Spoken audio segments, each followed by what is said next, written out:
there are more competing versions out there than seems entirely necessary, Narcissus simply starves to death as he sits there by the pond, gazing at his reflection. Eventually, he transformed into a white and yellow flower, which has since been named after him. The Narcissus genus of flowers includes the daffodil. Whichever version of the myth we decide to believe, poor Narcissus was the first person ever, as far as we know, to fall victim to this powerful kind of self-love.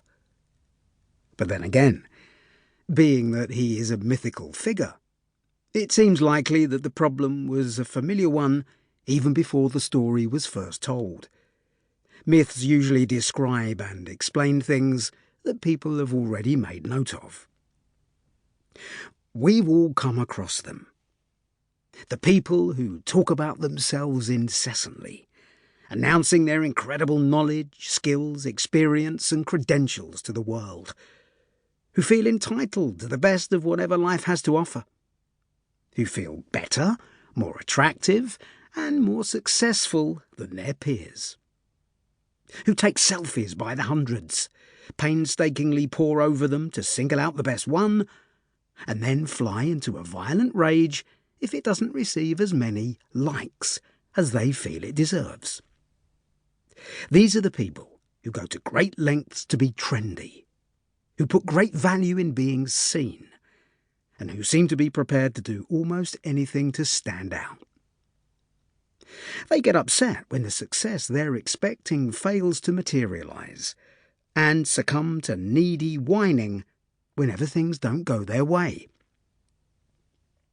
Perhaps you're thinking to yourself that people like this are nothing new. We used to just think to ourselves, what a jerk. Nowadays, people hardly even raise an eyebrow at this kind of thing. It's the new normal. Families accumulating massive debt just so they can keep up with the Joneses. Parents convincing their children that they can be anything they want because of how naturally fantastic they are.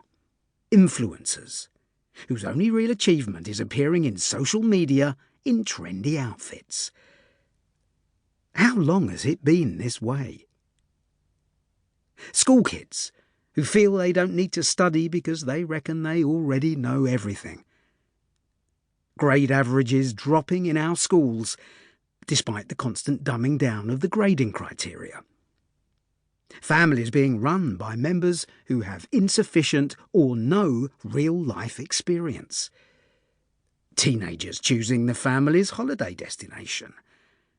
Mothers buying their teenagers cars that cost more than the ones they drive themselves. University students who, rather than engaging with their ideological opponents in debate, form mobs to shout and cause enough ruckus to make sure that speakers they disapprove of won't be able to make themselves heard.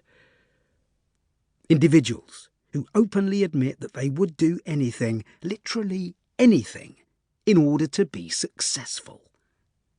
Successful at what, one wonders? Perhaps at participating in reality shows on TV.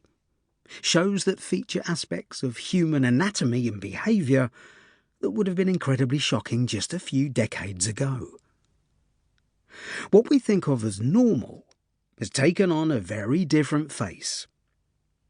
The connections between the preceding descriptions and narcissism are as evident as they are disquieting.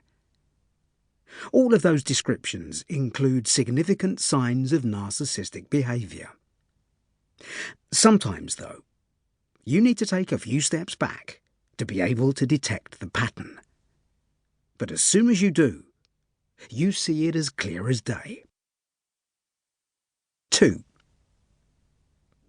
Psychologists are more or less in agreement. Clinical narcissism occurs in somewhere between 1 and 2% of the population. However, there is no absolute consensus on the subject, and different researchers quote different sets of figures. Disagreement and argument over these issues is rife in the field. But for our purposes, 1 or 2% will be accurate enough.